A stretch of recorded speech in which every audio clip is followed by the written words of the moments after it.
오늘 환상은 6번째 환상인데요. 5장을 읽다 보니까 환상이 2개가 등장을 해요. 방금 읽은 1절서부터 4절까지가 하나의 환상이고, 이 내용 속에는 하늘로 날아다니는 두루마리를 우리가 보게 됩니다. 그리고 이제 5절서부터 11절까지는 에바 속에 앉은 한 여인의 그림이 등장을 합니다. 시간 관계상 이것을 따로 설교를 할까 했는데 내용을 들여다보니까 이것은 본질이 하나인 환상이라서 짧게라도 이 2개의 환상을 오늘 같이 다루도록 하겠습니다. 우선 1절을 보세요. 1절. 내가 다시 눈을 들어본즉 날아가는 두루마리가 있더라. 여러분, 이 두루마리라는 것은 성경 전체에서 언제나 어떤 용례로 쓰여지냐 하면 하나님의 말씀을 전달하는 수단으로서 쓰여집니다. 그것이 두루마리예요. 그 두루마리를 본 거죠. 근데 이 두루마리가 하늘로 날아갑니다, 지금. 그러면 사람이 손댈 수 있어요, 없어요? 손댈 수 없죠. 아주 초월적 광경을 목격하게 되는 겁니다. 이것은 뭘 얘기하냐 하면 지금부터 진행될 모든 것들이 사람의 인위적이거나 사람의 어떤 역할로 이루어지는 일이 아니고 오직 하나님 그분이 인간의 개입 없이 시행하실 수 있는 시행될 일이라는 것을 이 동작 속에 담아내고 있는 거예요. 그래서 두루마리가 사람이 손댈 수 없는 하늘로 날아다녀요. 자, 2절을 볼까요? 그가 내게 묻되 네가 무엇을 보느냐? 천사가 물었죠. 스가랴에게 네가 무엇을 보느냐 하기로 내가 대답하되 날아가는 두루마리를 보나이다. 근데 그 길이가 20규빗이요 너비가 10규빗이니라. 아주 상세히 수치까지 밝힙니다. 그러면 도대체 이 수치가 옛날 표현인데 오늘날로 치면 미터로 환산해서 어떤 크기쯤 될까?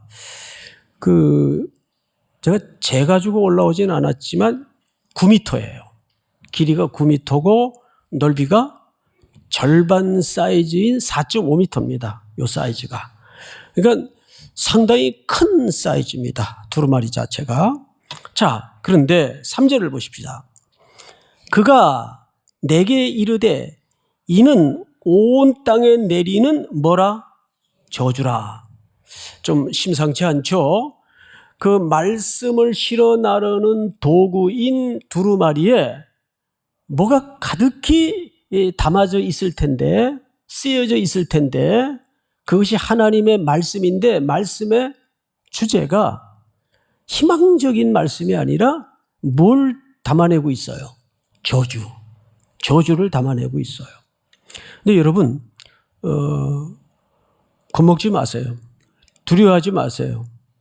이미 우리가 받아야 될 모든 저주는 어린 양이신 하나님의 아들 예수 그리스도께서 십자가에 다 대속해 주셨습니다.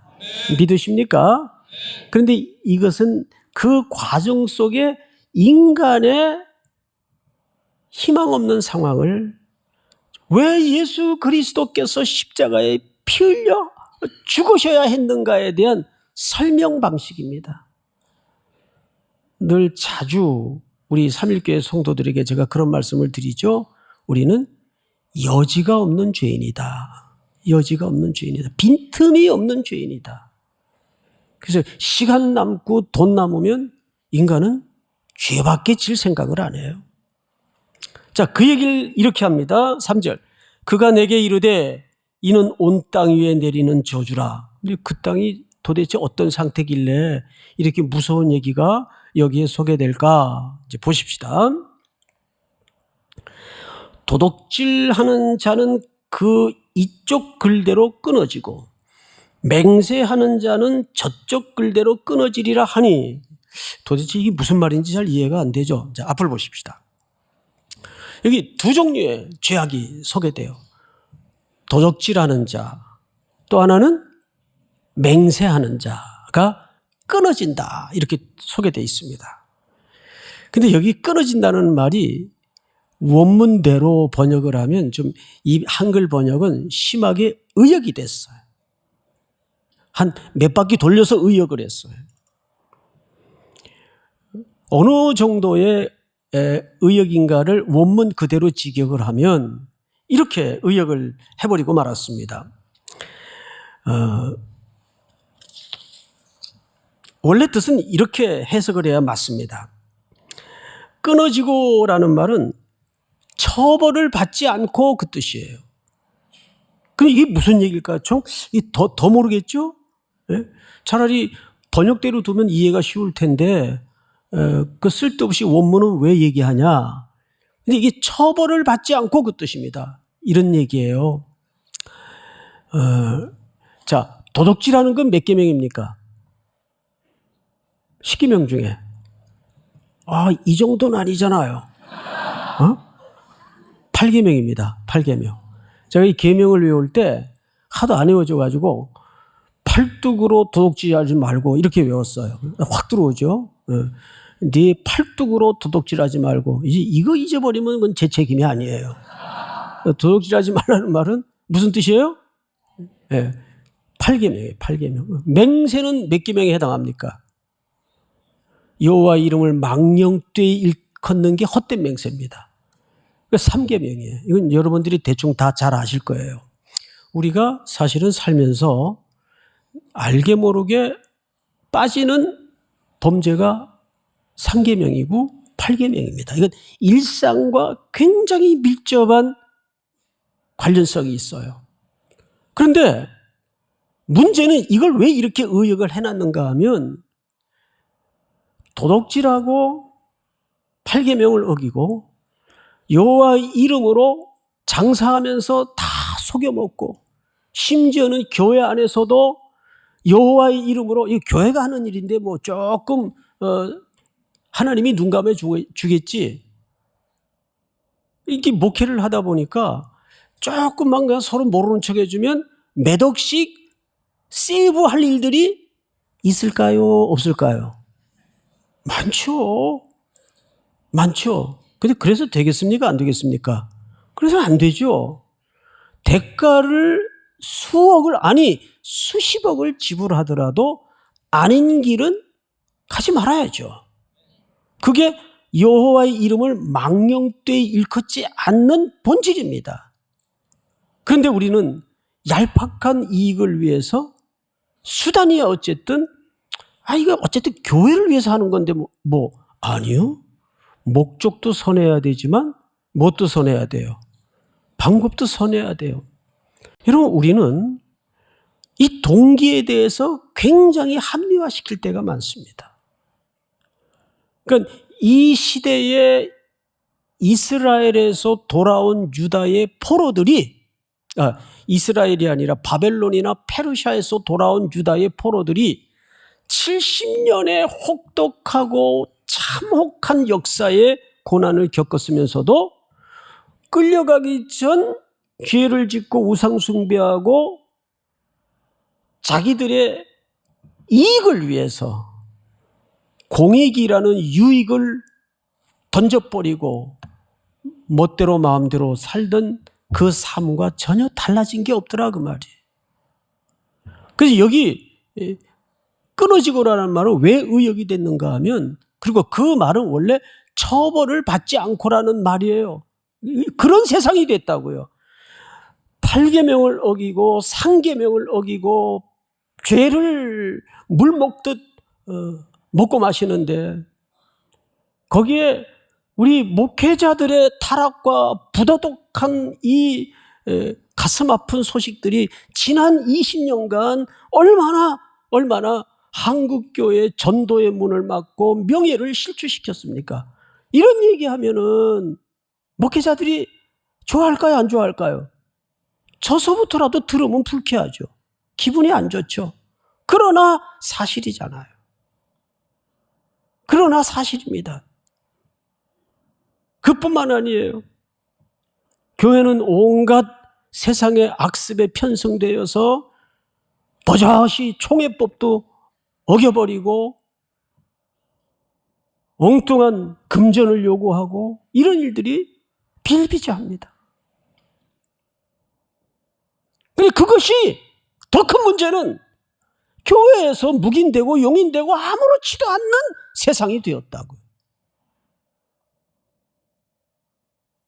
그래서 그것을 의역해서 그 날아가는 두루마리 말씀에 담아진 대로 그들은 반드시 끊어질 것이다.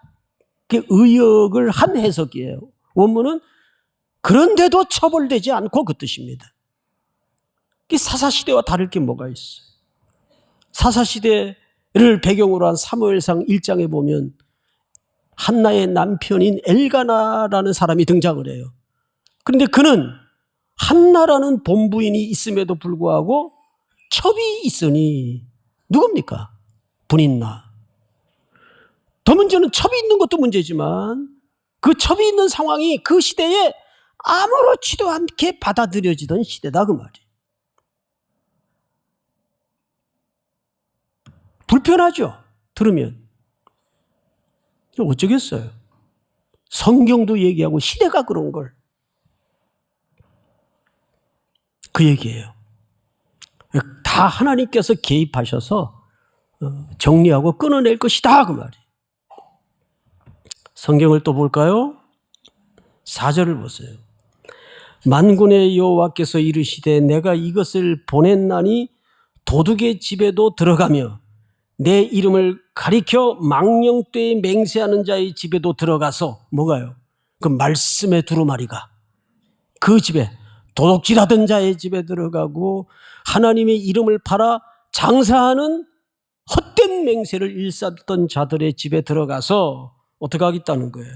들어가서 그의 집에 머무르며 그 집을 나무와 돌로 아울러 사르리라 하셨느니라 하니라.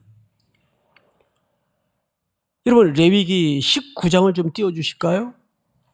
참고 구절인데 이 율법이에요. 하나님의 말씀이에요. 너희는 도둑질하지 말며 속이지 말며 서로 거짓말하지 말며 너희는 내 이름으로 거짓 맹세함으로 네 하나님의 이름을 욕되게 하지 말라. 나는 여호와니라. 너는 네 이웃을 억압하지 말며 착취하지 말며 품꾼의 삭슬 아침까지 밤새도록 네게 두지 말며. 무슨 얘기죠? 사회적인 약자들인 노동자들, 또 가난한 사람들, 가난하다고 그 사람들이 다 게을러서 가난해지는 게 아니에요. 장애를 갖고 태어나는 분들이 뭐가 잘못돼서 장애를 갖고 태어나는 게 아니에요. 하나님은 그러한 세상 사람들의 연약한 사람들을 통해서 온 세상에 하나님의 사랑을 구현해내고 하나님의 사랑을 드러내기를 기뻐하시는 겁니다. 그들은 우리들이 품으라고 우리 곁에 주신 하나님의 보배들입니다. 교회는 그 역할을 해야 돼요.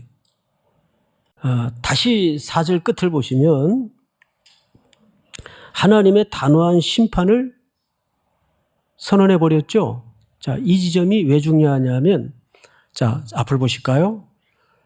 하나님이 개입하시기 시작했다는 것은 회복을 얘기할까요? 심판을 얘기할까요? 사실은 회복을 얘기하는 거예요. 하나님은 회복을 하시는데 과거 너희 죄악들 다 없는 걸로 해줄게. 이렇게 회복하시는 법은 없어요. 내가 마땅히 매달려야 될 십자가에 아들 예수 그리스도를 다루셔서 이 땅의 교회와 이 땅에 우리의 죄악을 거기서 다 씻어주셨습니다. 대신 심판을 받은 거예요. 누가? 어린 양이. 그래서 보좌에 보니까 계시록에 하나님이 앉아 계시고 일찍이 죽임을 당한 어린 양이 앉아 계세요. 어린 양의 공로입니다. 자, 마지막 두 번째 환상을 보시면 내게 말하던 천사가 나와서 내게 이르되 너는 눈을 들어 나오는 것이 무엇이냐?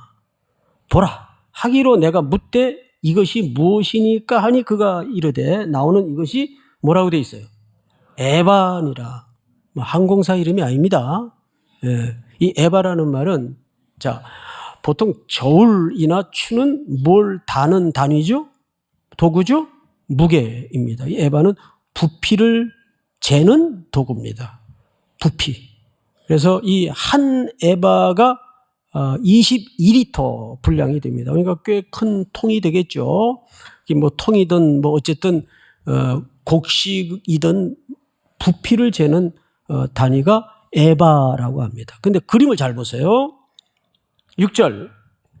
내가 묻되 이것이 무엇이니까 하니 그가 이르되 나오는 이것이 에바니라 하시고 또 이르되 온 땅에서 그들의 모양이 이러하니라. 근데 에바인데 온 땅의 백성들의 모습이 그 에바 같대. 에바. 뭐가 조짐이 좀 안 좋죠? 그래서 여러분 안 좋은 내용은 여러분들이 좀 읽으세요. 7절. 7절 다 같이 시작. 이 에바 가운데에는 한 여인이 앉았느니라 하니 그때에 둥근 납 한 조각이 들리더라. 네, 이 에바 가운데에는 한 여인이 앉아 있어요. 여기서 앉았다라는 말은 통치하고 지배한다 그 말이에요. 근데 여기서 그 한 여인은 뭘 상징할까요? 죄를 얘기합니다. 죄를 은유적으로 성경에서는 한 여인으로 묘사를 하기도 합니다. 에바는 부피를 재는 수치 도구예요. 수치를 재는 도구예요. 근데 거기에 한 여인이 앉아 있어요. 죄가 앉아 있어요. 이 뭐 하는 거죠? 속이는 거예요. 거기 납이 등장을 합니다. 자, 볼까요? 그때에 둥근 납 한 조각이 들리더라. 거기에서 들려지는 게 하나 있는데 납조각이 들려져요. 이 납조각이라는 말은 화폐 단위를 얘기합니다. 달란트. 그러니까 그런 경제적인 이득을 취하기 위해서 이 무게로 자꾸 속이는 거예요. 옛날에 우리 쌀가게 가서 말로 되로 쌀을 봉지에 사다가 먹고 살았던 적이 있어요. 주로 그 심부름을 동생들은 창피하다고 안 갖고 제가 다녔습니다. 장남이니까 굉장히 고달프고 잘해야 본전인 거 아시죠? 예. 그래서 그 굳은 연탄 새끼에다가 꿰가지고 2개 들고 오고 또 쌀 받아오고 이런 거 제가 했어요. 근데 신문에 가끔 이런 기사가 나요. 그 말 밑바닥에다가 뭘 깔아가지고 쌀 분량을 줄이는, 그래서 판매하는, 이거 전부 속이는 행위죠. 그래서 뭐 걸려들고 이런 뉴스를 몇 번씩 본 적이 있습니다. 정확히 그 얘기입니다. 속이는 거예요.